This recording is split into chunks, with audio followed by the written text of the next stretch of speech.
وہ نائزہ تھی اور میرے دوست کی بیٹی تھی۔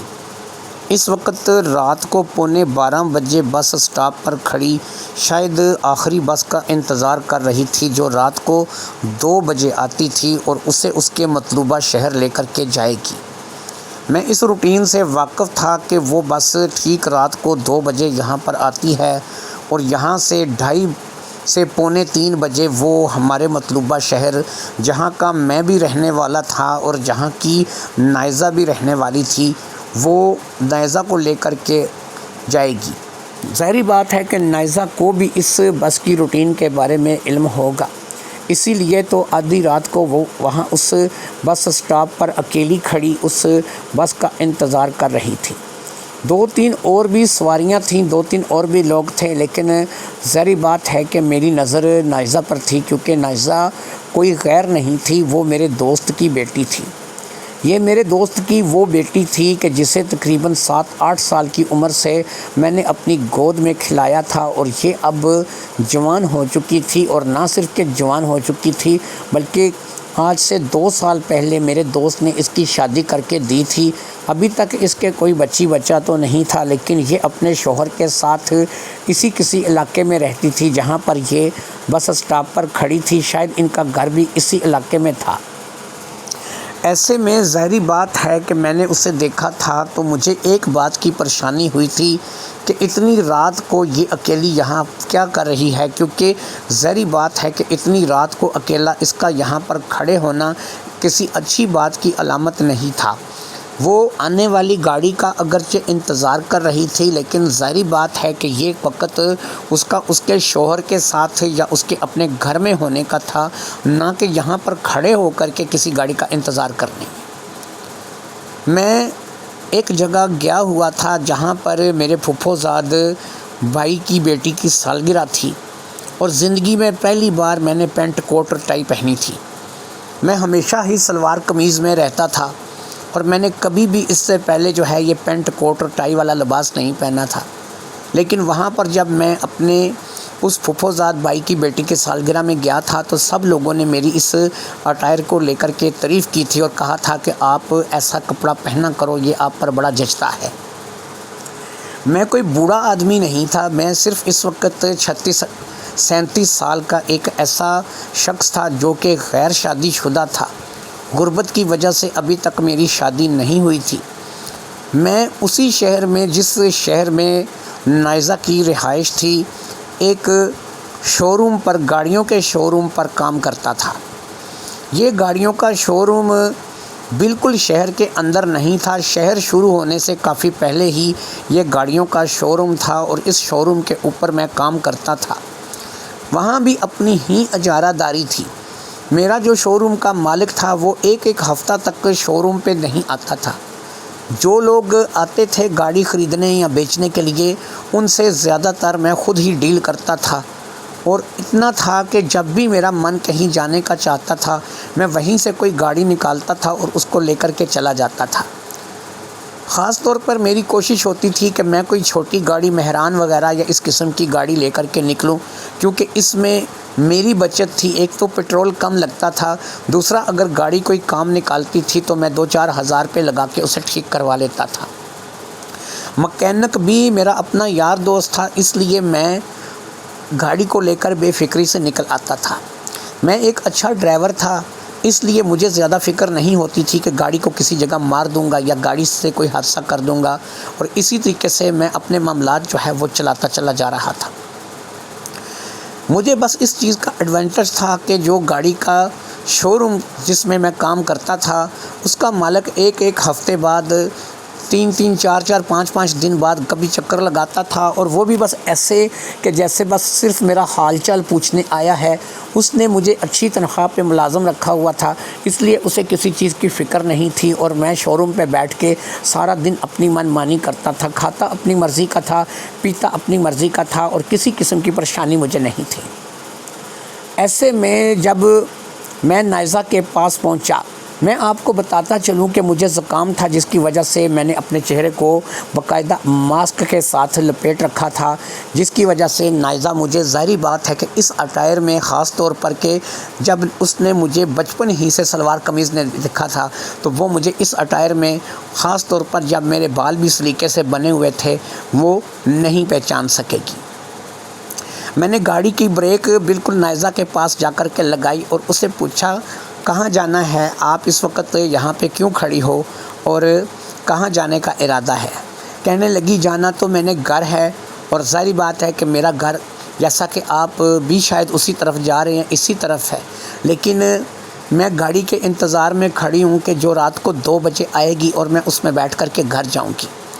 میں نے کہا بھئی محترمہ ایسا ہے کہ شاید آپ کو پتہ نہیں ہے کہ آج بسوں کی ہڑتال ہے اور کچھ جلوس وغیرہ نکلا ہوا ہے جس کی وجہ سے گاڑی نہیں آئے گی، آپ صرف اپنا یہاں پہ کھڑا ہو کے وقت ضائع کر رہی ہو، اس کے علاوہ کچھ نہیں ہے۔ اچھا یہ بات کنفرم تھی کہ اس روز بسوں کی ہڑتال تھی اور بسیں نہیں آ جا رہی تھیں۔ میری اس بات کو لے کر کے اس نے کہا سر آپ اپنا کام کیجئے جائیے، میں انتظار کروں گی 2 بجے بس آ جائے گی، مجھے پتہ ہے میں کوئی پہلی بار نہیں جا رہی ہوں۔ میں نے کہا بھئی ٹھیک ہے میں مانتا ہوں آپ پہلی بار نہیں جان رہی ہیں، لیکن آپ یہاں مزید جو سواریاں کھڑی ہیں ذرا ان سے بھی گفتگو کر لیجئے، ہو سکتا ہے تو 2-4 لوگوں سے پوچھ لیجئے اگر آپ کو میری بات کا شبہ ہے تو۔ اور یہ میں اس لیے بتا رہا ہوں کہ میں بھی اسی طرف جا رہا ہوں جس طرف آپ جا رہی ہیں، اگر آپ کہیں گی تو میں آپ کو چھوڑ دوں گا، اور اگر آپ نہیں کہیں گی تو آپ یہاں کھڑی رہیے، بس کا انتظار کیجئے، لیکن اس سے پہلے اپنی تسلی کر لیجئے کہ بس آئے گی یا نہیں آئے گی۔ میری بات نے اسے تھوڑا سا پریشان کر دیا، اس نے کہا ٹھیک ہے میں پتہ کرتی ہوں۔ اب جو سواریاں اور کھڑی تھیں ان سے بھی اس نے پوچھا تو کئی لوگوں نے اسے بتایا کہ ہاں بسوں کی ہڑتال ہے، بس نہیں آ رہی ہے، اور جس جگہ پر تم جانا چاہتی ہو وہاں کی بس نہیں آئے گی۔ 2-4 دکان والے جو کہ سٹاپ کے پاس تھے ان سے بھی اس بارے میں پوچھا تو انہوں نے یہی بتایا کہ بی بی آج تم کہاں نکل آئی ہو، آج ساری رات اور سارا دن بسیں نہیں آئیں، یہاں پر اس سٹاپ پہ صبح کی ایک بس بھی نہیں آئی ہے اور بسیں نہیں چل رہی ہیں، بسوں والوں نے کسی بات کو لے کر کے ہڑتال کر رکھی ہے، اس لیے تم جو ہے وہ واقعی جو ہے یہ بندہ صحیح کہہ رہا ہے، اور تم اگر یہ تمہاری طرف جا رہا ہے تو اس سے اچھی تمہارے لیے کوئی آفر نہیں ہے کہ یہ تمہارے گھر کی طرف جا رہا ہے، تمہارے شہر کی طرف جا رہا ہے تو اسی کے ساتھ چلی جاؤ۔ اب اس نے میرے پاس آ کر کے کہا کہ جی آپ بالکل ٹھیک کہہ رہے ہیں، سب لوگوں نے یہی کہا ہے کہ بسوں کی ہڑتال ہے، آپ نے ٹھیک کہا ہے، لہٰذا میں نے بھی اسی شہر جانا ہے جس شہر آپ جا رہے ہیں، تو مجھے اگر آپ وہاں تک چھوڑ دیں۔ میں نے کہا ٹھیک ہے بیٹھ جاؤ۔ وہ میرے ساتھ ہی اگلی سیٹ پر بیٹھ گئی، اور پھر اس کے بعد میں نے گاڑی کو آگے بڑھا دیا۔ زیادہ راستہ نہیں تھا، زیادہ سے زیادہ 1 گھنٹے کے اندر میں شہر کے اندر داخل ہو جاتا، یعنی اس وقت اپنے شو روم تک تو میں 1 گھنٹے کے اندر پہنچ جاتا، پھر اس سے آگے تھوڑا اور راستہ تھا جہاں پر میں نائزہ کو نائزہ کے گھر چھوڑ آتا۔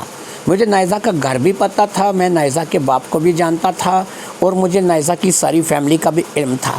نائزہ میرے دوست کی بیٹی تھی اور میں بچپن ہی سے ان کے گھر آتا جاتا رہا تھا۔ 7-8 سال کی لڑکی کو میں نے اپنی گود میں کھلایا تھا، اس لیے وہ لڑکی جو ہے وہ مجھے اس اٹائر میں پہچان نہیں رہی تھی، کیونکہ اسے پتہ تھا کہ ناصر انکل ہمیشہ سلوار قمیض پہنتے ہیں، ناصر انکل کا حلیہ یہی ہوتا ہے۔ اس نے کبھی مجھے زندگی میں پینٹ کوٹ ٹائی میں نہیں دیکھا تھا، اوپر سے پھر میں نے اپنا چہرہ بھی نقاب کے پیچھے چھپا رکھا تھا، میں نے ماسک پہن رکھا تھا۔ اس نے میرے ماسک پہننے کی وجہ پوچھی، شاید وہ اس بات کو لے کر کے تھوڑی گھبرا رہی تھی، تو میں نے اسے بتایا کہ مجھے زکام ہے اور میں نہیں چاہتا کہ میری وجہ سے دوسرے کو بھی زکام ہو جائے۔ اس نے اس بات میں سر ہلا دیا اور میں نے گاڑی کو آگے بڑھا دیا۔ یہ کوئی زیادہ عمر کی لڑکی نہیں تھی، اس کی عمر زیادہ سے زیادہ 22-23 سال رہی ہوگی۔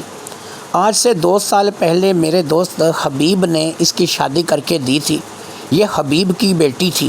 اس کی شادی میں بھی میں نے شمولیت اختیار کی تھی، لیکن ظاہری بات ہے کہ میرے اس نئے حلیے میں وہ مجھے بالکل بھی پہچان نہیں سکی تھی۔ اب اسے میں تو جانتا تھا اور میں اسے پہچانتا بھی تھا، وہ مجھے نہیں پہچان رہی تھی اس وقت اس حلیے میں، لیکن شاید وہ اس بات کو لے کر کے پریشان تھی کہ بس نہیں آئے گی، اور بس نہ آنے کی وجہ سے اسے میرے ساتھ بیٹھ کر کے آنے پر مجبور ہونا پڑا تھا۔ اس وقت اگرچہ رات کا تقریباً 1 بجنے کا ٹائم تھا جب کہ ہم اپنے شہر کی طرف بڑھ رہے تھے۔ اب ظاہری بات ہے کہ ہم دونوں کچھ نہ کچھ ہلکی پھلکی گفتگو کر رہے تھے۔ میں نے اس سے پوچھ ہی لیا، میں نے کہا کہ تمہارا نام کیا ہے؟ اس نے کہا میرا نام نائزہ ہے۔ میں نے کہا نائزہ تمہارا نام ہے تو تم اس وقت اتنی رات کے یہاں پر کیا کر رہی ہو؟ اپنے گھر اگر آنا تھا تو ذرا ٹائم سے آ جاتی۔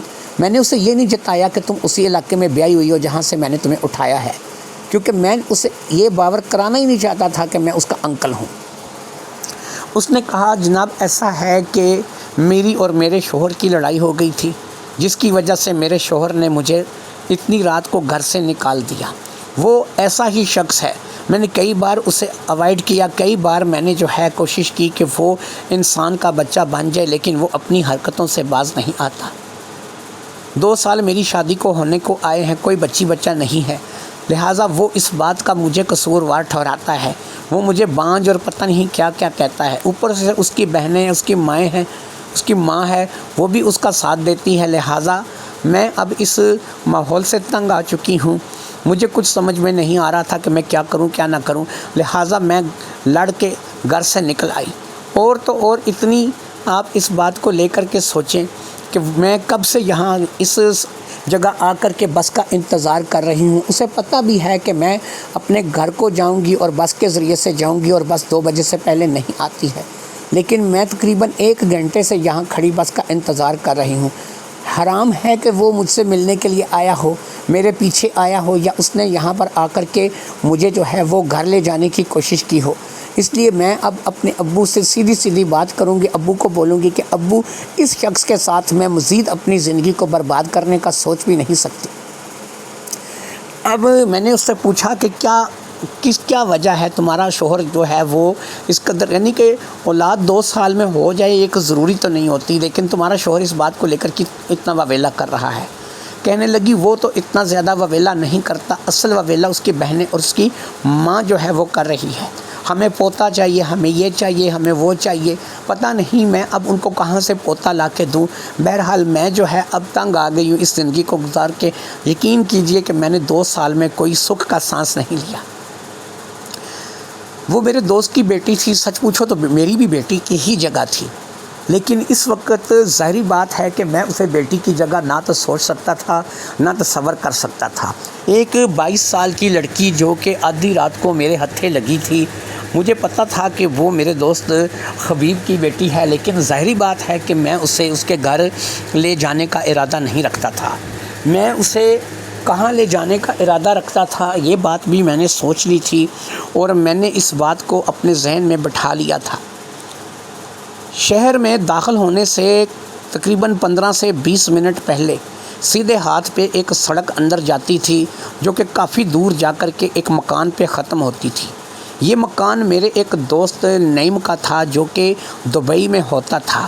اس مکان کی چابی میرے پاس تھی اور میں چاہتا تھا کہ اس لڑکی کو لے کر اس وقت میں نعیم والے مکان پہ چلا جاؤں۔ کم از کم 1 رات تو میری اس لڑکی کے ساتھ گزارنا بنتی ہے، اور اس کے بعد صبح میں اس لڑکی کو دوبارہ جو ہے وہ سڑک پر چھوڑ دوں گا، اور اس کے بعد یہ لڑکی جو ہے وہ اپنے گھر چلی جائے گی۔ اس وقت کیونکہ رات کے 1-1:30 بجے کا ٹائم ہو رہا تھا، لیکن سوال یہ تھا کہ میں اس لڑکی کو اس گھر تک کیسے لے کر کے جاؤں گا۔ یہ کوئی چھوٹی دودھ پیتی بچی نہیں تھی کہ جس بچی کو میں بہلا پھسلا کر کے لے کے جاؤں گا، نہ میرے پاس کوئی ایسی چیز تھی کہ جس کے ذریعے سے میں اسے کوئی بے ہوش کر دیتا یا پھر کوئی ایسا کام کرتا کہ جس سے یہ میرے ساتھ جانے کے لیے آمادہ ہو جاتی۔ اب میں نے کوئی نہ کوئی بہانہ ہی بنانا تھا، اور بہانہ بنا کر ہی اسے کسی نہ کسی طریقے سے اس گھر تک لے کر کے جانا تھا۔ اس گھر کا مجھے سب سے بڑا ایڈوانٹیج یہ تھا کہ وہاں پر ابھی زیادہ مکان نہیں بنے تھے، وہ ایک نئی آبادی بن رہی تھی اور مکان کافی دور دور تھے۔ یہ مکان بھی ایک ڈبل منزل مکان تھا، اور اس مکان کی سب سے بڑی خوبی یہ تھی کہ اس مکان میں ایک تہہ خانہ تھا جو کہ میرے دوست نے بنوا رکھا تھا، اور اس تہہ خانے میں باقاعدہ جو ہے ہم لوگوں نے اچھے طریقے سے صفائی کر کے اس تہہ خانے کو اپنے رہنے کے قابل بنا رکھا تھا۔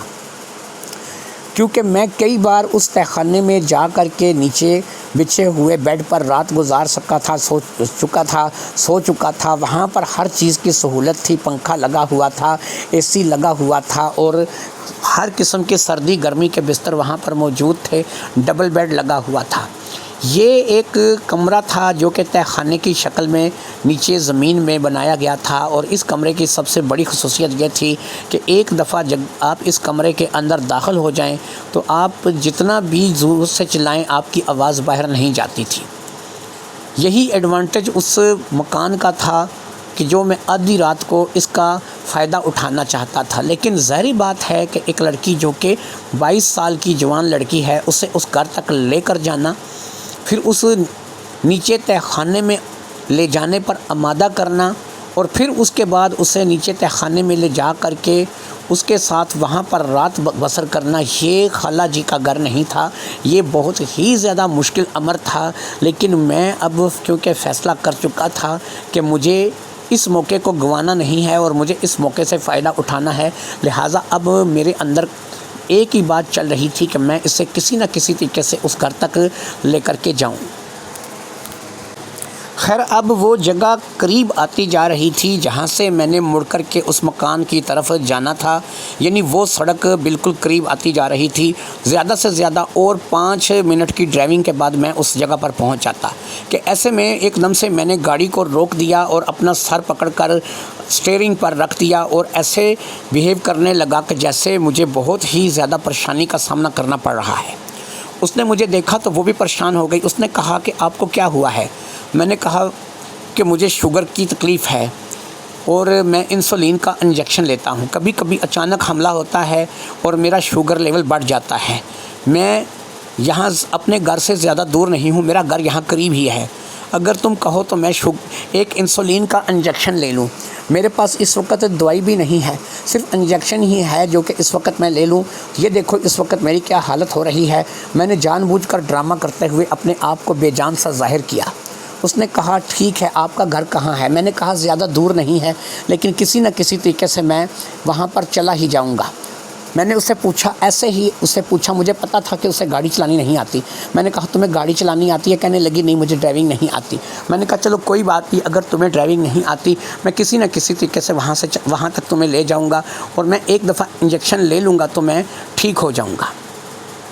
وہ شاید میری کیفیت کو دیکھ کر کے پریشان ہو گئی تھی۔ اس نے کہا کہ ٹھیک ہے آپ انجیکشن لے لو، اس کے بعد اگر آپ کی صحت ٹھیک ہوتی ہے تو آپ مجھے لے کر جو ہے وہ آگے چلے جانا۔ میں نے اسے کہا کہ تم فکر مت کرو۔ اب میں نے اس ناٹک کو کیا کہ میں تھوڑا سا بہتر ہوا ہوں اور میں نے اس گاڑی کو ایک دفعہ پھر سے سٹارٹ کر کے آگے بڑھا دیا۔ میرا ناٹک اب بھی جاری تھا، میں اپنے آپ کو لاغر ہی ظاہر کر رہا تھا، اور پھر میں نے اس روڈ پر گاڑی کو گھما دیا۔ اس روڈ پر میں نے گاڑی کو گھمایا تو اس کی آنکھوں میں کچھ شکوک و شبہات کے سائے مجھے لہراتے ہوئے دکھائی دیے، لیکن میں نے اسے کہا کہ یہاں نئی آبادی میں نے مکان لیا ہے، تمہیں پتہ ہے کہ ہر انسان میں اتنی طاقت نہیں ہوتی کہ وہ شہر کے اندر مکان خرید سکے، تو یہ جو نئی آبادی کے پلاٹ وغیرہ مکان ہوتے ہیں ذرا سستے مل جاتے ہیں، تو میں نے یہاں پہ لیا ہے۔ اس نے کہا چلو ٹھیک ہے۔ اب میں اسے لے کر کے تھوڑی ہی دیر میں اس مکان کے سامنے آ کر کے کھڑا ہو گیا، جہاں پر میں نے اپنی گاڑی کو ایک سائڈ پر روکا، ایک خالی پلاٹ تھا، وہاں پر میں نے گاڑی کو روکا اور پھر میں گاڑی سے باہر نکل آیا۔ میرا ناٹک اب بھی جاری تھا کہ میں لہرا رہا تھا۔ میں نے اسے کہا کہ اگر ہو سکے تو مجھے سہارا دے کر کے لے چلو۔ اس نے مجھے سہارا دیا اور وہ مجھے لے کر کے دروازے تک آئی۔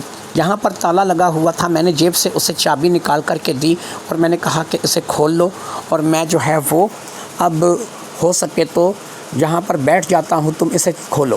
میں وہیں پر بیٹھ گیا زمین پر۔ اسے میری حالت کا اندازہ ہو رہا تھا، وہ سمجھ رہی تھی کہ واقعی میں بے حد بیمار ہو گیا ہوں، اچانک سے میرا شوگر لیول بہت زیادہ بڑھ گیا ہے۔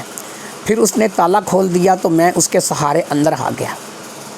یہ باقاعدہ ایک سجا سجایا گھر تھا جس میں ہر قسم کا سامان موجود تھا۔ میں نے اسے کہا کہ میری انسولین کا انجیکشن نیچے پڑا ہوگا۔ اس نے کہا نیچے کون سی جگہ پر؟ میں نے کہا نیچے سلا بنا ہوا ہے تہخانے کو ہم اپنی زبان میں، اپنے شہر کی زبان میں سلہ بولتے ہیں۔ تو میں نے اسے کہا نیچے سلہ بنا ہوا ہے، سلے میں سیڑھیاں اتر کر نیچے جاؤ گی تو ایک کمرہ ہے، وہاں پر میرا سامنے ہی انسولین کا انجیکشن، اس کے اوپر باقاعدہ انسولین لکھا ہوگا اور ساتھ میں سرنج پڑی ہوگی، تو وہ لے آؤ اور پھر لا کر کے مجھے دو، میں اپنے پیٹ میں خود لگا لوں گا۔ وہ فٹافٹ سے میری اس کیفیت کو دیکھتے ہوئے سیڑھیاں اتر کر کے نیچے تہخانے میں چلی گئی۔ بس مجھے اسی چیز کا انتظار تھا کہ وہ سیڑھیاں اتر کر کے تہخانے میں چلی جائے۔ میں اب اس کے پیچھے آرام آرام سے سیڑھیاں اترنے لگا، اور تہخانے کے اوپر ایک دروازہ لگا ہوا تھا جو کہ سیڑھیاں اترنے سے پہلے تھا، اور یہ دروازہ ایسے تھا کہ اسے اوپر سے بند کر دیا جاتا تھا۔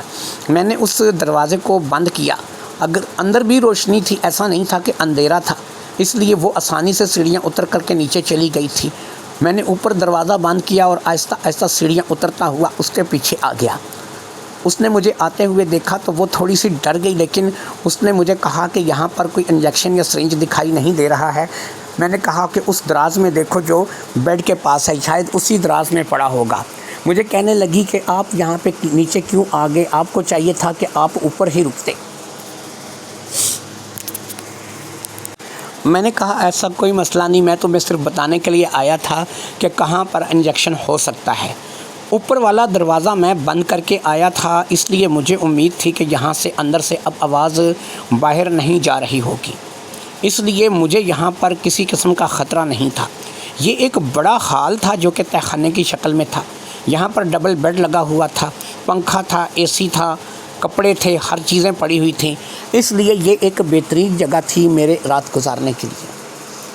وہ آگے بڑھی اور دراز میں جا کر کے انجیکشن کی سرنج ڈھونڈنے لگی، لیکن ظاہری بات ہے کہ دراز میں اور بہت سی چیزیں پڑی تھیں، لیکن اس میں انجیکشن یا سرنج نہیں تھا۔ وہ بڑی تندہی سے، بڑی دل جمی کے ساتھ ان چیزوں کو ڈھونڈ رہی تھی، لیکن اسے نہیں پتہ تھا کہ اتنی دیر میں اس کے سر پر پہنچ چکا ہوں۔ ظاہری بات ہے میری طبیعت خراب نہیں تھی، میں بالکل ہوش و حواس میں تھا، اور مجھے جو ہے وہ کسی قسم کی کوئی پریشانی نہیں تھی۔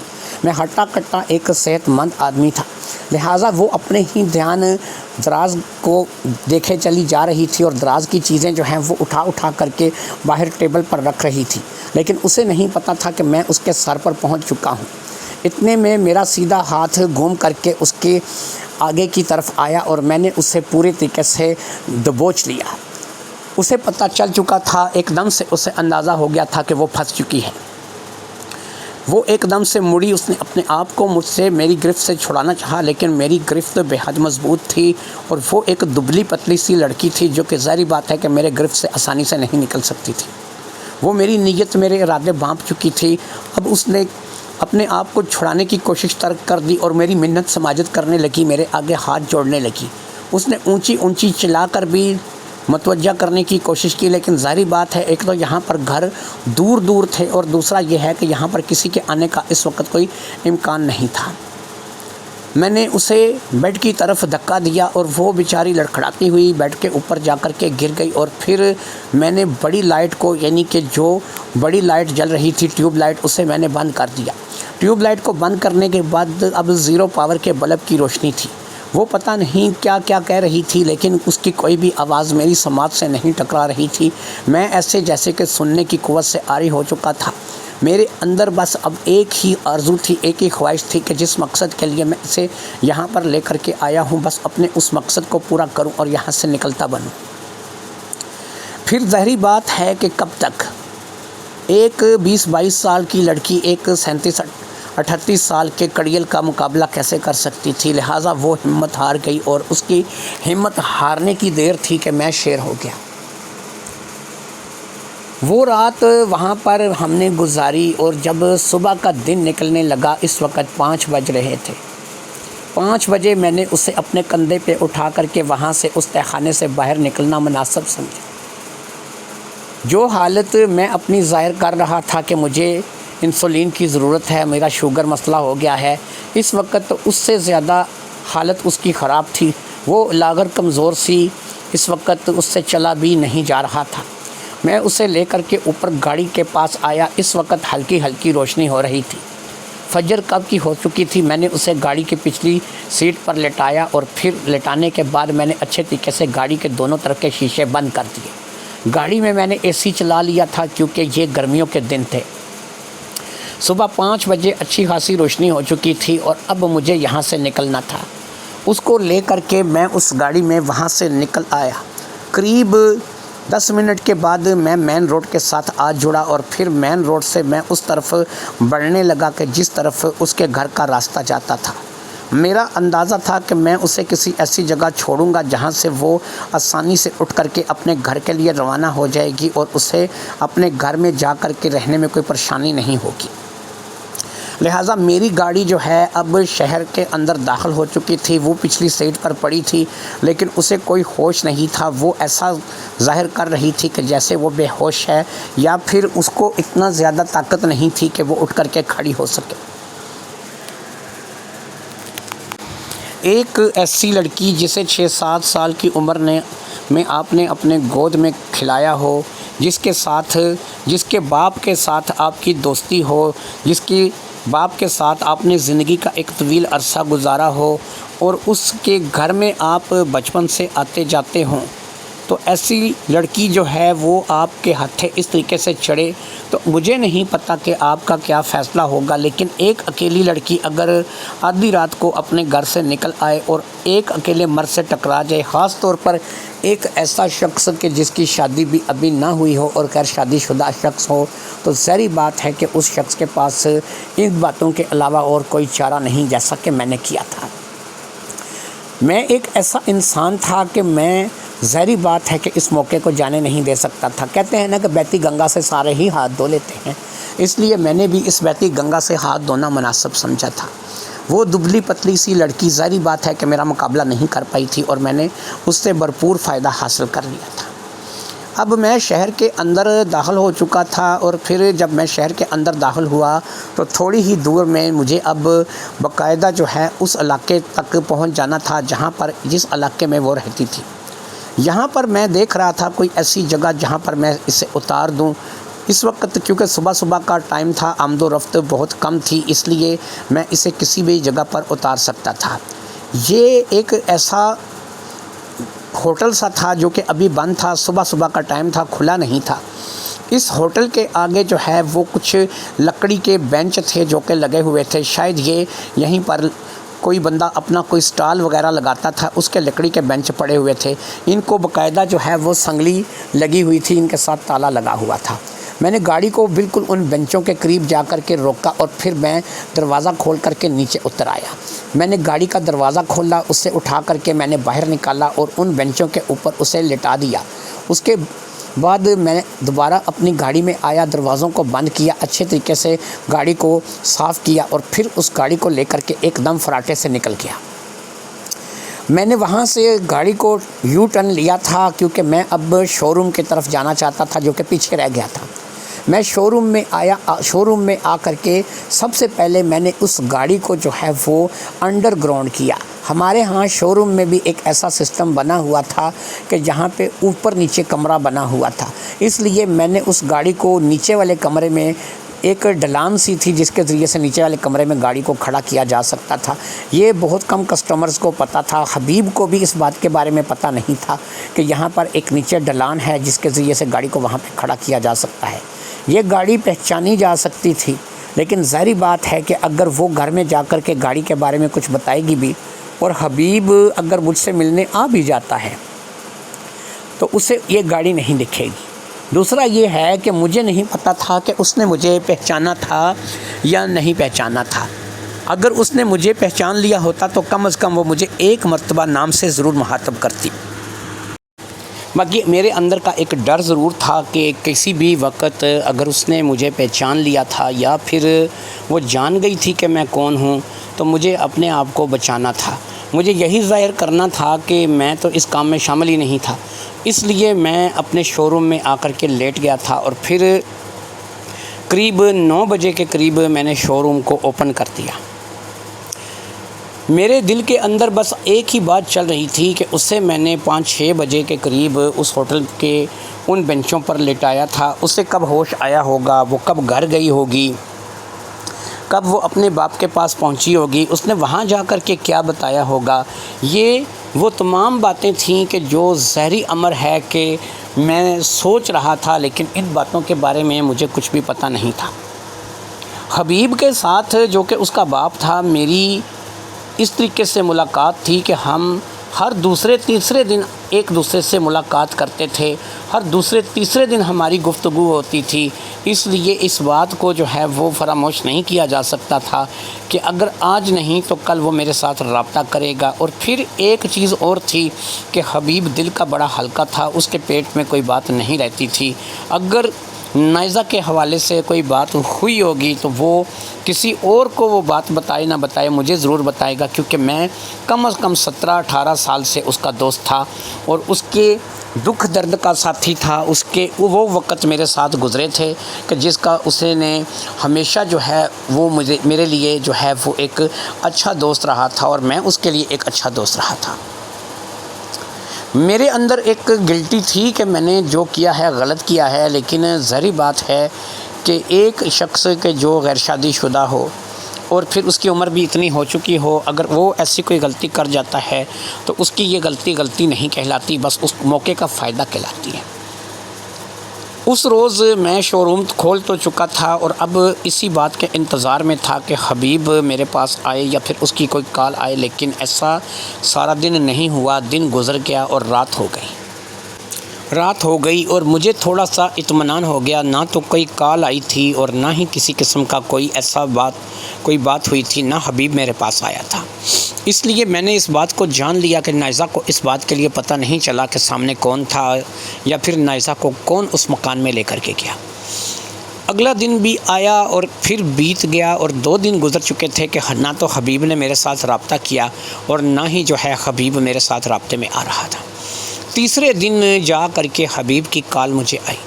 وہ کافی پریشان دکھ رہا تھا۔ اس نے مجھے کہا کہ یار جتنی جلدی ہو سکے گھر آ جاؤ۔ میں نے کہا کیا ہوا حبیب بھائی؟ اس نے کہا بس یار تمہیں جو ہے وہ کچھ بات بتانی ہے، جتنی جلدی ہو سکے گھر آ جاؤ۔ میں نے ظاہری بات ہے کہ سوچ لیا تھا کہ کون سی بات اس نے مجھ سے کرنی ہے، کیا اس نے کہنا ہے، لہٰذا میں جو ہے اس کے گھر کے لیے روانہ ہو گیا اور پھر تقریباً میں آدھے گھنٹے کے اندر اس کے گھر پہنچ گیا۔ آدھے گھنٹے کے اندر اس لیے کہ میں نے ایک اور گاڑی وہاں سے نکال لی تھی اور اس گاڑی میں پٹرول وغیرہ ڈلوانے میں اور اس کے گھر تک پہنچنے میں مجھے آدھا گھنٹہ لگ گیا تھا۔ یہ وہ گاڑی نہیں تھی کہ جس گاڑی پہ میں اس روز آیا تھا۔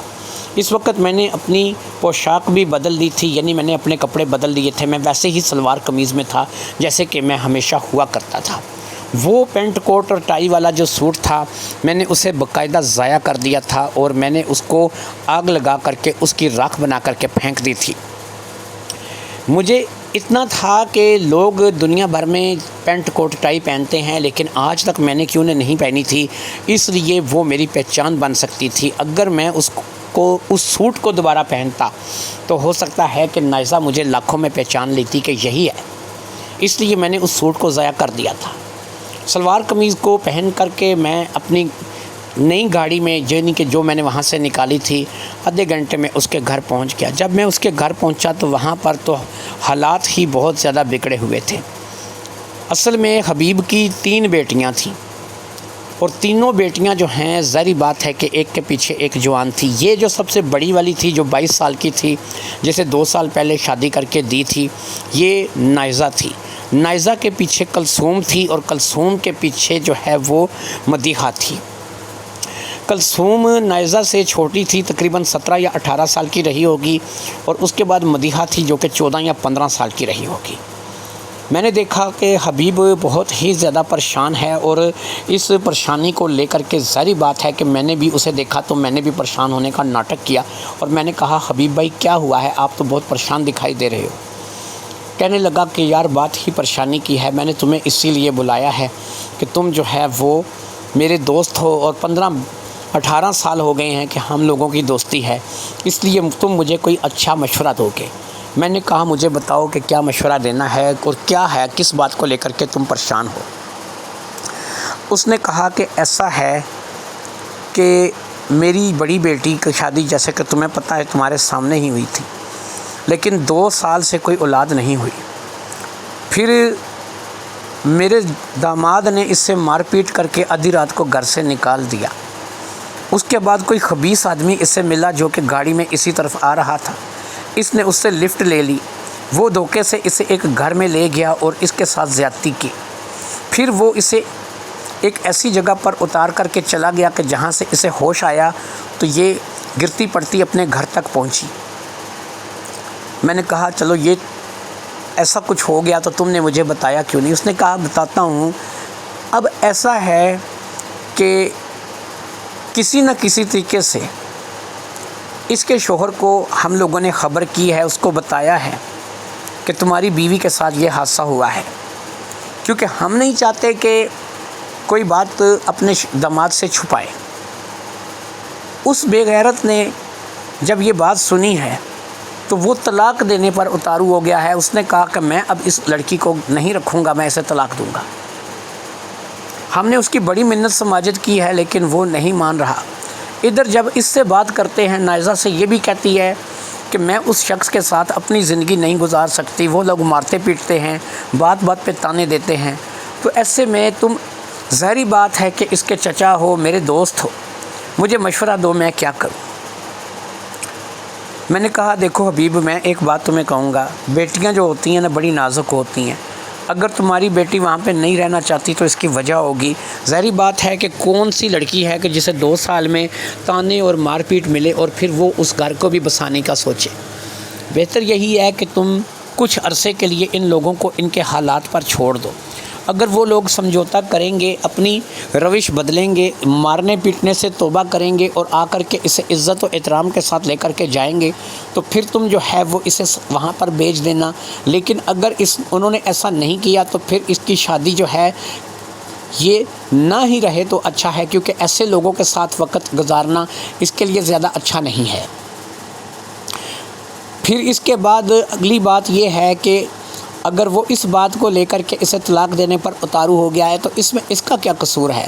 اگر کوئی شخص اسے ورگلا کر کے کسی جگہ لے گیا یا اس نے اس کا فائدہ اٹھا لیا تو اس میں اس بیچاری کا کیا قصور ہے؟ اس لیے بہتر یہی ہے کہ تم وہی کرو جو تمہیں سمجھ میں آتا ہے۔ میرے خیال میں ایسے لوگوں کے ساتھ تم نہ ہی رکھو تو بہتر ہے۔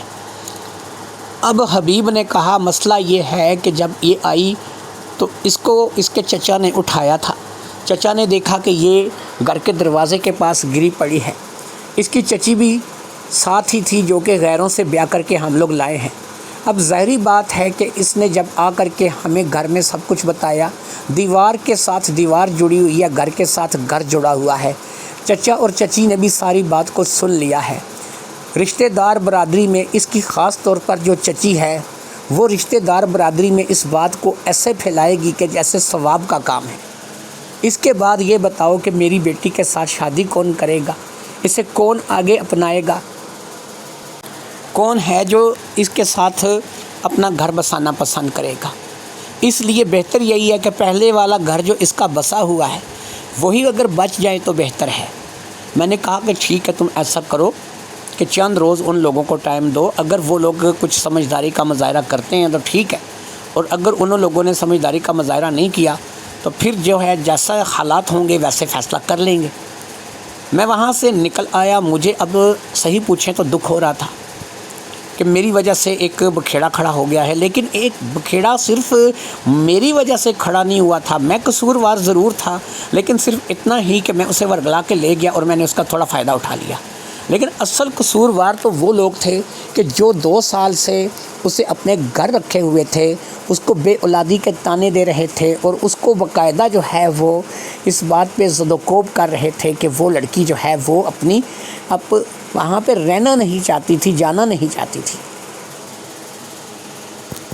یعنی اگر میں قصوروار تھا تو وہ لوگ کچھ کم نہیں تھے، اور میرا قصور تو صرف یہ تھا کہ غربت کے ہاتھوں میری ابھی تک شادی نہیں ہوئی تھی، نہ میرے پاس اپنا ذاتی گھر تھا، نہ کوئی بہن بھائی، نہ ماں باپ، نہ کوئی آگے نہ کوئی پیچھے، کوئی نہیں تھا جو کہ میری شادی کرواتا، میرے بارے میں سوچتا۔ آ جا کر کے کبھی کبھار جب کچھ پیسے اچھے ہوتے تھے یا تنخواہ ملتی تھی تو تھوڑی بہت ادھر ادھر منہ مار کر عیاشی کر لیتا تھا، یا پھر کسی ایسی لڑکی کے، کسی ایسی عورت کے پاس چلا جاتا تھا کہ جو پیسے لے کر کے وقتی طور پر مجھے کچھ خوشی دیتی تھی۔ لیکن ظاہری بات ہے کہ ان چیزوں سے لے کر کے میں خوش تو نہیں تھا۔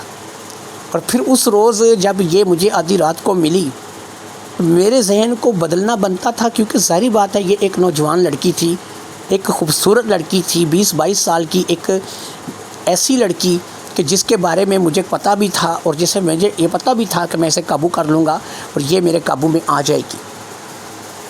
لہٰذا اس روز میں نے تو جو قصور کیا تو کیا، لیکن 2 سال سے جس زندگی کو وہ جی رہی تھی وہ بھی کچھ کم نہیں تھی۔ میں گھر تو ظاہری بات ہے میرا وہی تھا، یعنی شو روم، تو میں واپس آ گیا اور آ کر کے وہیں شو روم پہ لیٹ رہا۔ کسٹمر آتے رہے، میں ان سے بات چیت کرتا رہا، کبھی سو جاتا کبھی جاگتا، اسی طریقے سے میرے دن گزرتے رہے۔ کچھ دن گزرنے کے بعد حبیب میرے پاس آیا، وہ پہلے سے بھی زیادہ پریشان دکھائی دے رہا تھا۔ اس نے بتایا کہ باقاعدہ اس کی بیٹی کو ان لوگوں نے طلاق بھیج دی ہے اور انہوں نے اسے نہ رکھنے کا فیصلہ کیا ہے اور اس کی بیٹی کو طلاق ہو گئی ہے۔ اوپر سے سب سے بڑی لگائی بجائی جو ہے وہ اس کی چچی نے کی تھی کہ پورے خاندان بھر میں اس واقعے کو اس نے جو ہے وہ ہر ایک گھر تک پہنچا دیا تھا کہ نائزہ آدھی رات کو آ رہی تھی کہ نائزہ کو راستے میں ایک گاڑی والا ملا جو اسے ورگلا کر کے گھر لے گیا اور اس کے بعد اس نے اس کے ساتھ این گین کر کے اس کو فلاں جگہ پہ چھوڑ کے چلا گیا۔ یہ وہ بات تھی جو کہ اس کی چچی نے پوری برادری میں یوں گما دی تھی کہ جیسے واقعی ثواب کا کام ہے۔ حتیٰ کہ چچا جو کہ جس کی وہ بھتیجی تھی، جو کہ باپ جیسا تھا، اس نے اپنی بیوی کو اس بات کے لیے ڈانٹا بھی تھا، سرزش بھی کی تھی اور ایک آدھ تھپڑ بھی جڑ دیا تھا، لیکن عورتوں کی زبان کو کون کنٹرول کر سکتا ہے، اور یہی کچھ اس کے ساتھ بھی ہوا تھا۔ اب تک نائزہ جو ہے وہ اپنے پوری برادری میں جو ہے وہ دھوم چکی تھی اور کئی لوگ جو تھے وہ اس چیز کی پیش گوئی کر رہے تھے کہ نائزہ اس کام میں غلط تھی، اور کچھ لوگ کہہ رہے تھے کہ نائزہ کے ساتھ زیادتی ہوئی ہے۔ بہت کم لوگ تھے جو کہ نائزہ کو صحیح قرار دے رہے تھے، سب ہی اسی کے خلاف تھے، اور اس خلاف ہوتے ہوئے ظاہری بات ہے کہ جب نائزہ کو طلاق نامہ آ چکا تھا، اسے طلاق ہو چکی تھی اور وہ لوگ نائزہ کو اپنانے کے لیے تیار نہیں تھے، تو ایسے میں کوئی بھی شادی کرنے کے لیے تیار نہیں تھا۔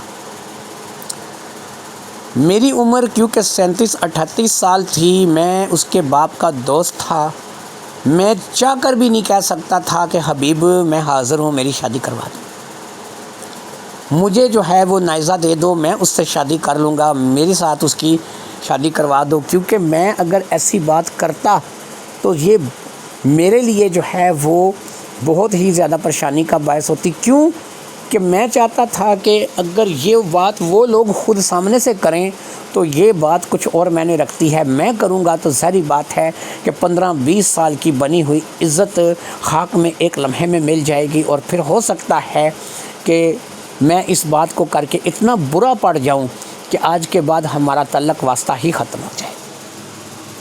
میں ان باتوں کو چاہ کر بھی نہیں کر سکتا تھا، حتیٰ کہ نائزہ جیسی لڑکی کو کون اپنی باہوں میں سمیٹنا نہیں چاہے گا، کون اسے پسند نہیں کرے گا، کس کے یہ تمنا نہیں ہوگی کہ اس کی راتیں نائزہ جیسی لڑکی کے ساتھ رنگین ہو، نائزہ اس کے بستر میں ہو اور وہ نائزہ کے ساتھ اپنا وقت گزارے۔ ظاہری بات ہے یہ وہ تمام باتیں تھیں کہ جو میں سوچ تو سکتا تھا لیکن ان پہ عمل درآمد نہیں کر سکتا تھا، صرف سوچنے کی حد تک بات تھی، اور سوچنے پہ ظاہری بات ہے پابندی نہیں ہے۔ وقت گزرتا رہا اور اسی طریقے سے میں نے دیکھا کہ حبیب کی پریشانی بڑھتی چلی جا رہی ہے۔ حبیب کی اور میری عمر میں صرف 2 سال کا فرق تھا، وہ 2 سال مجھ سے بڑا تھا۔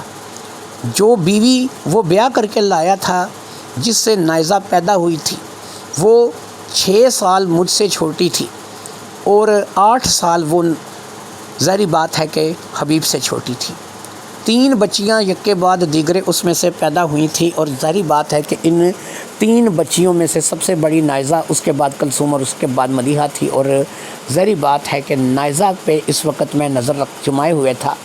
مجھے تھوڑا لگ رہا تھا کہ کہیں ایسی ہمت میں اگر اپنے اندر جٹا لوں، تھوڑا سا اپنے آپ کو جو ہے وہ میں اس قابل کر لوں کہ میں حبیب سے کہوں کہ حبیب مجھے نائزہ کا ہاتھ دے دو، میں اس سے شادی کروں گا، لیکن میں چاہ کر بھی ایسی بات ظاہری بات نہیں کر سکتا تھا۔ کئی بار میں حبیب کے گھر گیا، کئی بار حبیب میرے گھر آیا، لیکن کوئی بھی ایسا معاملہ نہیں تھا کہ جس میں حبیب نے مجھے کہا ہو کہ کوئی ایسا کام کر لو۔ خاندان رشتے داروں برادری میں بھی کوئی ایسا نہیں تھا کہ جو آگے بڑھ کر کے اس وقت نائزہ کو اپنانے کے لیے تیار ہو۔ پھر ایک بڑا ہی عجیب و غریب قسم کا واقعہ پیش آ گیا۔ ایک روز حبیب میرے پاس آیا تو وہ تھوڑا سا خوش دکھائی دے رہا تھا۔ مجھے اس کی خوشی ظاہری بات ہے کہ اچھی لگی تھی، اتنے دنوں کے بعد میں نے اس کے چہرے پر مسکراہٹ دیکھی تھی، لہٰذا میں نے اب اس کو پوچھ ہی لیا کہ حبیب خیر تو ہے کہ تم آج کچھ خوش دکھائی دے رہے ہو؟ اس نے کہا ہاں یار، ایک مسئلہ تھا جو کہ حل ہو گیا، نائزہ کے لیے ایک رشتہ ہے جو کہ مجھے مل گیا ہے، ایک شخص ہے کہ جو اس حالت میں بھی اور اتنی بدنام ہوئی لڑکی کو بھی اپنانے کے لیے تیار ہو گیا ہے۔ میں نے کہا یہ تو اچھی بات ہے کہ تمہیں جو ہے وہ نائزہ کے لیے رشتہ مل گیا ہے اور جو ہے اسے اس حالت میں کوئی اپنانے کے لیے تیار ہو گیا ہے۔ ظاہری بات ہے مجھے اندر سے دکھی لگا تھا کہ یہ میں نے جو سوچ رکھا تھا وہ نہیں ہوا اور یہ اب میرے ہاتھ سے یہ رشتہ بھی نکلتا چلا جا رہا ہے۔ ظاہری بات ہے میرا کوئی تھا نہیں کہ جو آگے ہو کے بات کر سکتا، اور یہ بات حبیب کے ساتھ میں خود کر نہیں سکتا تھا۔ لہٰذا میں نے حبیب سے پوچھا کہ یار مجھے بتاؤ کہ نائزہ بیٹی کے لیے کون سا رشتہ ملا ہے، کون ہے کہ جو نائزہ سے شادی کرنے کے لیے تیار ہے؟ کہنے لگا یار تمہیں جان کر تھوڑی حیرت ہوگی، لیکن کیا کروں، میں مجبور ہوں اور مجبوری کا لوگ فائدہ اٹھاتے ہیں۔ جب خاندان بھر میں کوئی رشتہ نہیں ملا تو پھر میں نے ادھر ادھر دیکھنا شروع کیا، اور پھر ایک تمہارے ہی جیسا دوست ہے، ابھی اتنی پرانی دوستی تو نہیں ہے، یہ کہہ لو تمہارے جیسی دوستی تو اس کے ساتھ نہیں ہے، قریب 2 سال سے میری اس کی دعا سلام چلی آ رہی ہے۔ میں جہاں پر اپنی دکان کرتا ہوں اسی بازار میں اس کی بھی دکان ہے۔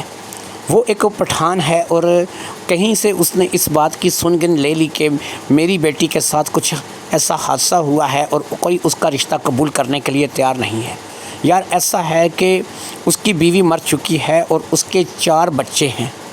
اس نے مجھے کہا کہ بھائی اگر تم برا محسوس نہ کرو، میری بیوی مر چکی ہے، میرے 4 بچے ہیں، تو اگر تم مجھے رشتہ دے دو تو میں اسے اپنے سر آنکھوں پر بٹھا کر کے رکھوں گا۔ 2 سال سے میری اس کی دعا سلام ہے۔ ایک شریف آدمی ہے لیکن مجبور ہے، بیوی کے مرنے کے بعد اسے بھی کوئی اور رشتہ نہیں ملا۔ پھر 4 بچے ہیں جو کوئی زیادہ سیانے نہیں ہیں۔ سب سے بڑا بیٹا ہے 11-12 سال کا، اس کے بعد پھر ایک بیٹی ہے تقریباً 8 یا 9 سال کی، پھر اس کے بعد ایک بیٹی ہے 6 سال کی، پھر ایک بیٹا ہے جو کہ 3 یا 4 سال کا ہے۔ بیوی اس کی فوت ہو چکی ہے اور اسی طریقے سے وہ چاہتا ہے کہ میں نائزہ کا رشتہ اس کے ساتھ کر دوں اور وہ نائزہ کے ساتھ شادی کر کے اپنا گھر بسا لے۔ میں نے جب گھر میں اپنی بیگم سے اس بارے میں بات کی تو وہ تھوڑی دیر کے لیے اس بات کو لے کر کے مجھے سنانے لگی اور کہنے لگی کہ تم نے اپنی بیٹی کو کیا سمجھ رکھا ہے، تمہیں اپنی بیٹی بوجھ لگنے لگی ہے، جب کوئی اچھا رشتہ اس کے لیے ملے گا تو کر دیں گے، تم ایک 4 بچوں کے باپ کو اور ایک پٹھان کو جو کہ ہم لوگوں کی طرح پنجابی بھی نہیں ہے اسے رشتہ دے رہے ہو۔ تو مجھے نہیں منظور ایسا رشتہ اپنی بیٹی کے لیے، لیکن جب میں نے اسے سمجھایا کہ ہمارے خاندان میں، برادری میں، ملنے گلنے والوں میں، دوستوں میں، تعلق والوں میں کوئی بھی اس بچی کا رشتہ لینے کے لیے تیار نہیں ہے، تم خود سوچو کہ بچی جوان ہے، اسے گھر میں بٹھا کر کے نہیں رکھ سکتے، اور خاص طور پر جس بچی کے ماتھے پر ایسا لیبل لگ جائے، جسے طلاق کا لیبل لگ جائے اور جس کے ماتھے پر یہ لیبل لگ جائے کہ وہ ایک رات کسی اجنبی مرد کے ساتھ گزار کر کے آئی ہے، ایسے میں اس بچی کو کون قبول کرے گا؟ تو بس یار میری بیگم کے ساتھ اچھی خاصی اس بات کو لے کر کے بحث ہوئی، لیکن اس بحث کا نتیجہ یہ نکلا کہ آخرکار اس نے کہا کہ ٹھیک ہے، اگر یہی حال ہے تو اس کے علاوہ کوئی چارہ نہیں ہے۔ ابھی میں نے گل خان سے بات نہیں کی، لیکن گل خان جو ہے وہ ظاہری بات ہے کہ اس بات کو سنے گا تو وہ بھی خوش ہو جائے گا۔ اسے بھی بیوی کے مرنے کے بعد کسی نے دوسری بیوی نہیں دی۔ میرے ہی بازار میں جہاں پر میں کام کرتا ہوں تھوڑے ہی فاصلے پر اس کی جوتوں کی دکان ہے، اچھا کماتا ہے، 4 بچے پال رہا ہے، گھر اس کا کرائے کا ہے، ہماری طرح اپنا مکان نہیں ہے، لیکن چلو کوئی مسئلہ نہیں ہے، وہ 2 وقت کی روٹی تو دے گا، کم از کم وہاں پر نائزہ کو عزت تو مل جائے گی، وہ کسی کی بیوی بن کر کے اپنا وقت تو گزارے گی۔ حبیب کی ان باتوں سے سچ پوچھیں تو مجھے بھی شدید اختلاف تھا۔ گل خان 4 بچوں کا باپ، میں نے آخرکار نہ چاہتے ہوئے بھی حبیب سے پوچھ ہی لیا۔ میں نے کہا حبیب ایک بات بتاؤ، اس گل خان کی عمر کتنی ہے؟ کہنے لگا کہ یہی کوئی 40 سال ہوگی۔ میں نے کہا اس کا مطلب ہے کہ وہ تم سے بھی سال 2 سال بڑا ہے؟ کہنے لگا ہاں یار یہ تو ہے، لیکن کیا کروں، مجبور ہوں۔ تمہیں نہیں پتہ کہ جو یہ برادری ہوتی ہے نا، یہ برادری انسان کو کسی جگہ کا نہیں چھوڑتی۔ انسان جو ہے کسی جگہ بیٹھنے اٹھنے کے قابل نہیں رہتا۔ تمہیں نہیں پتہ مجھے کس قسم کے طعنے آئے دن سننے پڑتے ہیں۔ کبھی میرا کوئی بھائی، کبھی میری کوئی بہن، کبھی میرا کوئی عزیز رشتہ دار اپنے ہی اٹھ کر کے باتیں بناتے ہیں۔ اس لڑکی سے پوچھو کہ جس بیچاری کی زندگی خراب ہو کے رہ گئی ہے، اس لڑکی کو تو اب خود اس بات کا اندازہ ہو رہا ہے۔ میں نے جب اس سے پوچھا کہ گل خان سے شادی 4 بچوں کا باپ، تو اس نے کہا ابا جہاں مرضی کر دو، میں کیا کر سکتی ہوں، میں تو ٹوٹ چکی ہوں، میری کوئی مرضی نہیں رہی۔ لہٰذا میں یہاں تم سے ملنے آیا تھا، اور پھر یہاں سے ہو کر کے میں دکان پر جاؤں گا، گلحان سے ملاقات کروں گا۔ آج ویسے دکان بند ہے تو گلحان کے گھر ہی جانا پڑے گا، مجھے اس کا گھر پتہ ہے۔ تو اگر تم یہاں سے تھوڑی دیر کے لیے شو روم بند کرو تو میرے ساتھ چلو، میں تمہیں بھی ساتھ لے کے جانا چاہوں گا۔ ظاہری بات ہے کہ ایک ہوتا ہے، 2 11 ہوتے ہیں، تو میرے ساتھ جب چلو گے تو چلو تم بھی دیکھ لینا کہ میں کیا بات کرتا ہوں۔ شو روم پہ ظاہری بات ہے، میں نے بتایا تھا میری اپنی اجارہ داری ہے، اس لیے میں اس کو کبھی بھی بند کر سکتا تھا۔ میں نے شو روم کو بند کیا اور فوری طور پر میں حبیب کے ساتھ روانہ ہو گیا۔ ہم لوگ جہاں پر گئے وہ کچھ رہنے کے قابل محلہ نہیں تھا، ایک بڑی کچی سی بستی تھی۔ وہاں پر ہم گلحان کے گھر گئے تو وہاں پر دیکھا کہ وہ گارڈر ٹی ارنوں سے بنے ہوئے کچے کمرے ہیں، جو کہ 3 سے 4 کمرے تھے۔ لکڑی والا چولہا تھا، اور پتہ نہیں جو صحن تھا اس میں کون کون سی نسل کی چیزیں پڑی ہوئی تھیں۔ 4 بچے تھے جنہوں نے گھر میں ادم مچا رکھا تھا، اور ایسے میں وہ 4 بچے نائزہ کے بچے ہونے والے تھے اگر نائزہ کی شادی گل خان کے ساتھ ہو جاتی۔ میں نے گل خان کو دیکھا تو وہ ایک موٹا تازہ پٹھان تھا جس کا پیٹ کافی نکلا ہوا تھا۔ وہ کسی بھی طریقے سے ہینڈسم نہیں تھا، بس یہ تھا کہ رنگ اس کا سرخ و سفید تھا، بہت زیادہ موٹا پیٹ تھا، اور دکھنے میں وہ ایک بدماش ٹائپ آدمی لگتا تھا۔ وہ کسی بھی طور پہ کوئی کاروباری آدمی نہیں لگتا تھا۔ میں نے کبھی اسے جوتے بیچتے ہوئے تو نہیں دیکھا تھا، لیکن مجھے امید تھی کہ وہ جوتے بھی تڑی کے ساتھ ہی بیچتا ہوگا۔ جب میں حبیب کے ساتھ وہاں پر گیا تو میں نے حبیب کے کان میں بات کی۔ میں نے کہا کہ اس کے ساتھ رشتے کی بات فی الحال مت کرنا، میں کسی وجہ سے یہ بات کر رہا ہوں، جہاں سے باہر نکلو گے تو میں تمہیں وہ وجہ بتاؤں گا، بس ویسے ہی کہنا کہ میں تمہارا گھر بار دیکھنے کے لیے آیا ہوں۔ میری بات کو حبیب نے ہاں کر دیا، اور اس نے اس کو یہ بات نہیں بتائی۔ ہم وہاں رہے تو ہمیں گڑ والی چائے پلائی گئی، اور پھر وہ چائے پی کر کے ہم وہاں سے نکل آئے۔ اب وہاں سے باہر نکل کر کے حبیب نے مجھے کہا کہ مجھے بتاؤ ناصر کہ تم نے مجھے کیوں روکا۔ اسے خوشخبری سناتے اور 1-2 روز میں نکاح کر کے میں نائزہ کو اس کے حوالے کر دیتا اور نائزہ کی رخصتی ہو جاتی۔ میں پہلے ہی بہت زیادہ جو ہے وہ ڈرا بیٹھا ہوں، تم نے مجھے مزید روک دیا ہے، آخر ایسی کون سی بات ہے؟ میں نے اسے کہا حبیب کو، میں نے حبیب سے کہا کہ دیکھو میری بات سنو، اس کا گھر دیکھا ہے، 4 بچے، یہ بچے کل کو جب نکاح کر کے اپنی بیٹی اس کے گھر میں دو گے تو یہ بچے تمہاری بیٹی کے بچے ہو جائیں گے، اور پھر یہ گھر دیکھو، یہ رہنے کے قابل گھر نہیں ہے، یہ ایک کچی بستی کا مکان ہے، اور تم خود سوچو کہ تم ایسے میں اپنی بیٹی کو جو ہے وہ اس موٹے پٹھان کے حوالے کر رہے ہو جو کہ پتہ نہیں اس کے ساتھ کیا سلوک کرے گا۔ حبیب کہنے لگا اب مجھے بتاؤ پھر میں کیا کروں۔ وہ روحانسا ہو گیا۔ یقین مانو تو دل تو میرا بھی نہیں مان رہا، میری بیوی نے بھی مجھے یہی کہا تھا کہ اس کا دل نہیں مانتا۔ میں نے اسے گلحان کی صرف تصویر دکھائی تھی تو اس نے کہا تھا کہ یہ مشٹنڈا میری بیٹی سے شادی کرے گا۔ اس نے اس بات کو نہیں ماننا تھا۔ اس بات کو لے کر کے میری بیوی کے ساتھ اچھی خاصی بحث ہوئی تھی۔ تو تم خود بتاؤ کہ میں کیا کر سکتا ہوں۔ میں ایک ایسی بیٹی کو اپنے گھر میں کب تک رکھوں گا کہ جس کی وجہ سے باقی 2 بیٹیوں کے رشتے بھی نہیں آئیں گے۔ دیکھو لوگوں نے تو یہی کہنا نا کہ ایک بہن ایسی ہے تو باقی بھی ایسی ہی ہوں گی، تو اس لیے میں کیا کر سکتا ہوں، میں کس کو کہہ سکتا ہوں۔ بہرحال میں نے اس سے کہا کہ دیکھو یار جو بھی ہے تم تھوڑا سا انتظار کر لو، ہو سکتا ہے تمہیں کوئی اچھا رشتہ مل جائے۔ گل خان میری سمجھ میں نہیں آتا۔ وہ کہنے لگا سمجھ میں تو میری بھی نہیں آتا، وہ مجھ سے بھی 2 سال بڑا ہے۔ پھر سب سے بڑی بات یہ ہے کہ وہ ایک انتہائی موٹا پٹھان ہے، 4 بچوں کا باپ ہے، ایسے میں کون ہے کہ جو اس کی طرف متوجہ ہوگا؟ میری مجبوری نہ ہوتی تو میں اپنی پھول جیسی بچی جو کہ اس سے آدھی عمر کی ہے اسے کیوں دیتا؟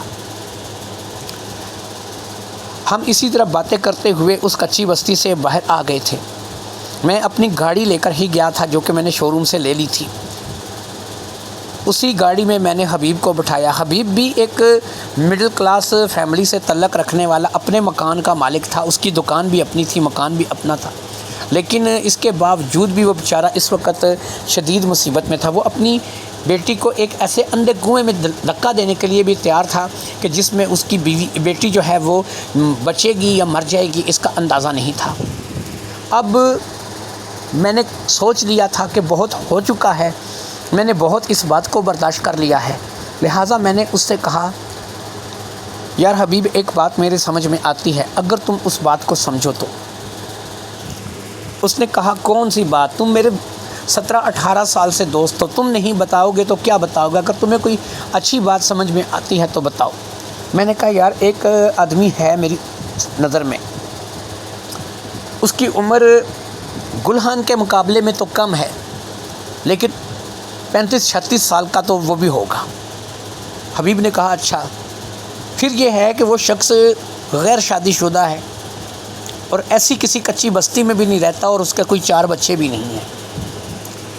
حبیب نے کہا اچھا تو یہ تو ٹھیک ہے، تو ایک ایسا شخص میرے خیال میں گلہان کے مقابلے میں سمجھتا ہوں کہ زیادہ بہتر ہے کہ جو ابھی 35-36 سال کا ہے، جس کے نہ کوئی بچے ہیں، نہ وہ ایسی کچی بستی میں بدبودار علاقے میں رہتا ہے، اچھا کماتا ہے اس کا اپنا گھر نہیں ہے، لیکن کم سے کم وہ اس شہر کے اندر 1-2 کمرے کا مکان کرائے پہ لے کر کے بھی ایک اچھی زندگی اپنی بیوی کے ساتھ گزار سکتا ہے۔ اس کے نہ تو کوئی بچہ ہے اور نہ ہی جو ہے وہ کسی قسم کا کوئی تانا تمہاری بیٹی کو دے گا، نہ تمہاری بیٹی کو وہ جو ہے وہ کوئی ایسی بات کرے گا کہ جس سے تمہاری بیٹی کے دل آزاری ہو، اور نہ وہ اسے اس کی پرانی باتیں یاد دلائے گا۔ اب حبیب چلتے چلتے رک گیا، اس نے میری طرف یوں دیکھا کہ جیسے پتہ نہیں میں نے کون سی بات کر دی۔ اس نے کہا اگر ایسا شخص تمہارے پاس ہے تو تم نے مجھے ابھی تک بتایا کیوں نہیں؟ یہ رشتہ تو گلخان سے لاکھ درجے بہتر ہے۔ ایک ایسا شخص جس کی شادی نہیں ہوئی، کنوارا ہے، جس کے کوئی بچہ نہیں ہے، پھر وہ شہر کے اندر ایک اپنا گھر بنا سکتا ہے، کرائے کا ہی صحیح، لیکن اس میں 4 چیزیں اچھی ڈال کے میری بیٹی کو خوش رکھ سکتا ہے، جسے میری بیٹی کو دوسروں کے بچے نہیں پالنے پڑیں گے، کسی کچی بدبودار بستی میں جا کر کے نہیں رہنا پڑے گا، اور اچھی خاصی جو ہے وہ میری بیٹی جو ہے وہ خوش رہے گی، خاص طور پہ ایک ایسے شخص کے ساتھ جو اسے آئندہ تانا بھی نہیں دے گا، اس کے لیے جو ہے وہ کوئی ایسی بات بھی نہیں کرے گا کہ جو میری بیٹی کے لیے بری ہو۔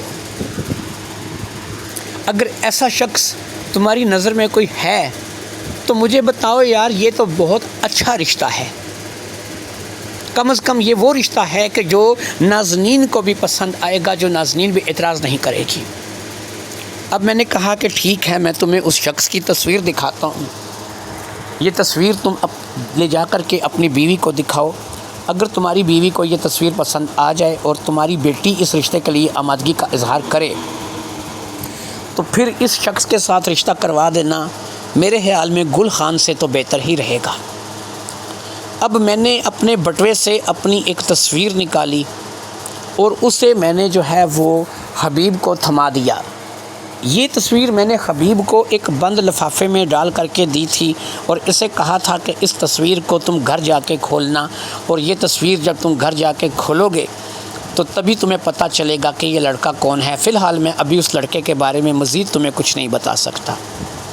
حبیب شاید سمجھ ہی نہیں پایا تھا کہ میں کس طرف بات کر رہا ہوں، لہٰذا اب اس تصویر کو لے کر کے وہ اپنے گھر کی طرف ظاہری بات ہے جانا چاہتا تھا۔ میں نے اپنی گاڑی میں اسے گھر اتار دیا تھا اور پھر گاڑی کو میں نے گھما لیا تھا اور واپس میں شو روم میں آ گیا تھا اور شو روم کھول کر کے بیٹھ گیا تھا۔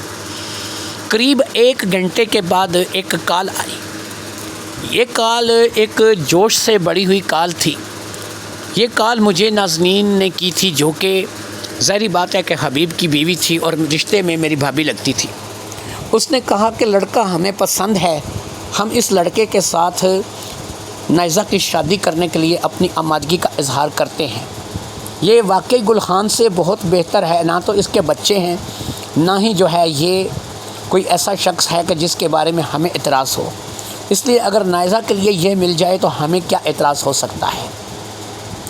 نازنین کی طرف سے ہاں تھی تو اس کا مطلب ہے حبیب اور نائزہ کی طرف سے بھی ہاں تھی. لہٰذا اب سادگی سے نکاح ہی ہونا تھا. 4 بندے میں نے اکٹھے کیے اور جا کر کے میں نائزہ کو نکاح کر کے لے آیا. لیکن اس سے پہلے میں نے ایک بندے کو کہہ کر کے ایک گھر کا انتظام کر لیا تھا.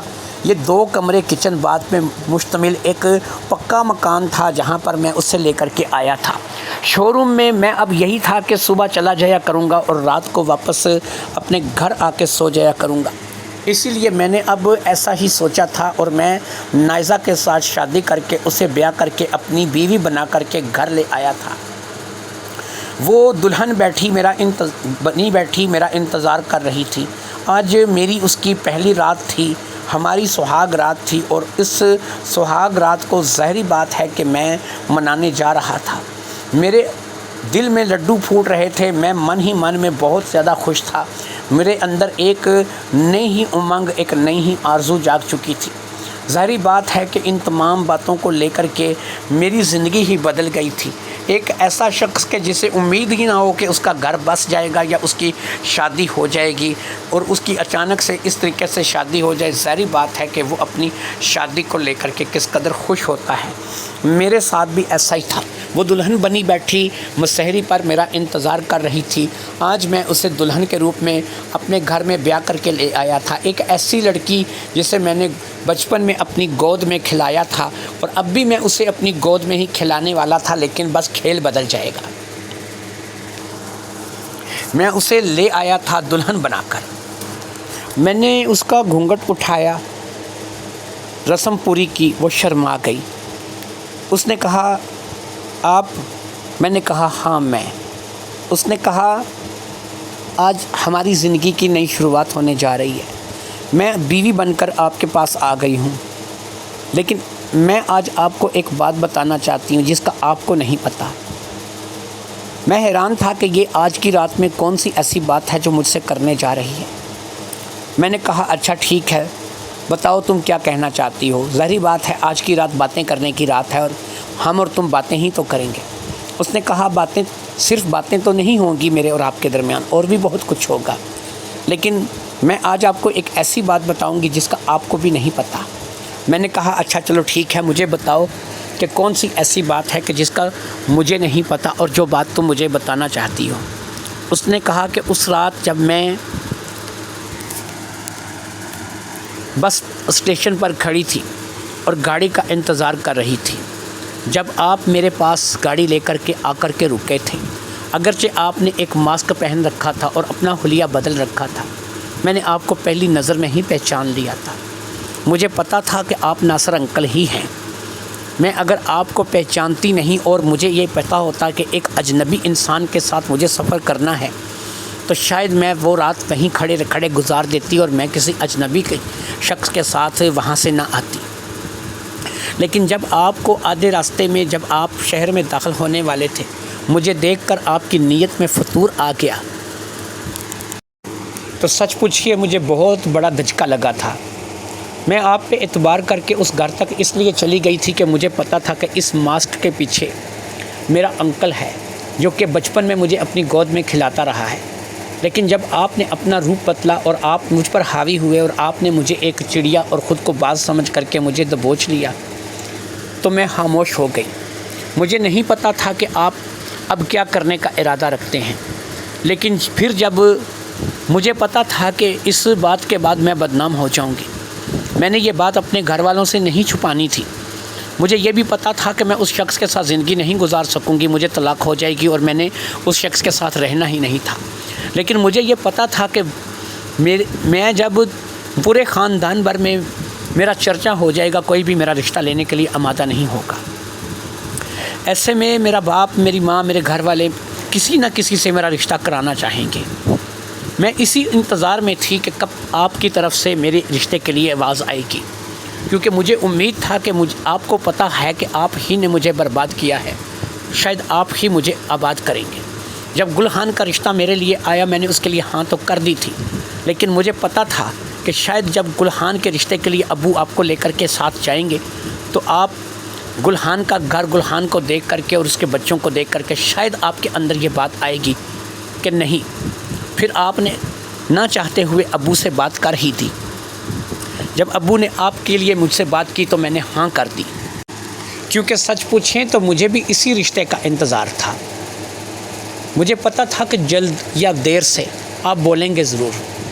جب آپ دیکھیں گے کہ میری شادی گلحان جیسے شخص کے ساتھ ہو رہی ہے کہ جو بالکل میرے قابل نہیں ہے، تو آپ نے کہیں نہ کہیں بولنا ضرور ہے۔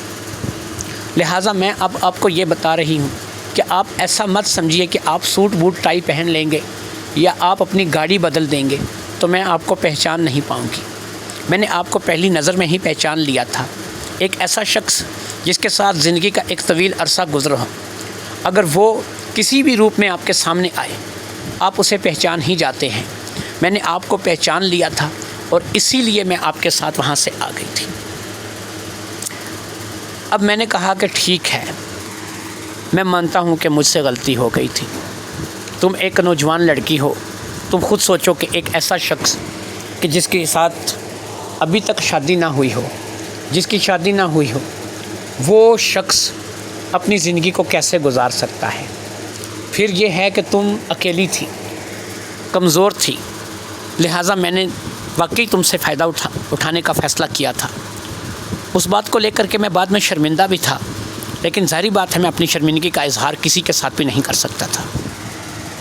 بہرحال مجھے اب یہ خوشی ہے کہ تم آج میری بیوی کی حیثیت سے میرے پاس آ گئی ہو۔ تمہارا یہ راز یا میرا یہ راز اب ہم دونوں کے درمیان میں رہے گا۔ کم از کم تمہیں پتہ ہے کہ اس رات کون تھا، مجھے پتہ ہے کہ اس رات کون تھا۔ یہ بات ہم کسی تیسرے کو نہیں بتائیں گے۔ ہم اپنی ایک کامیاب زندگی کا آغاز کریں گے اور اسی زندگی کو ہم لوگ جئیں گے۔ کیا تم اس نئی زندگی کا آغاز کرنے کے لیے تیار ہو؟ اس نے ہاں میں سر ہلا دیا۔ میں نے آگے بڑھ کر اسے اپنی باہوں میں دبوچ لیا۔ ظاہری بات ہے کہ میری زندگی کی نئی شروعات ہونے جا رہی تھی۔ میں اپنے کیے پر شرمندہ تھا، لیکن مجھے اپنے کیے کی جو سزا مل رہی تھی یہ سزا بہت خوبصورت تھی اور میں نے اسے دل و جان سے اپنے لیے قبول کر لیا تھا۔ دوستو، میری کہانی آپ کو پسند آئی ہوگی۔ نایاب سٹوری کارنر اور فضا وائس کارنر کے نام سے ہمارے اور چینل بھی ہیں، ان کو سبسکرائب کیجئے۔ اس کہانی کو بھی لائک اور سبسکرائب کیجئے۔ اللہ حافظ۔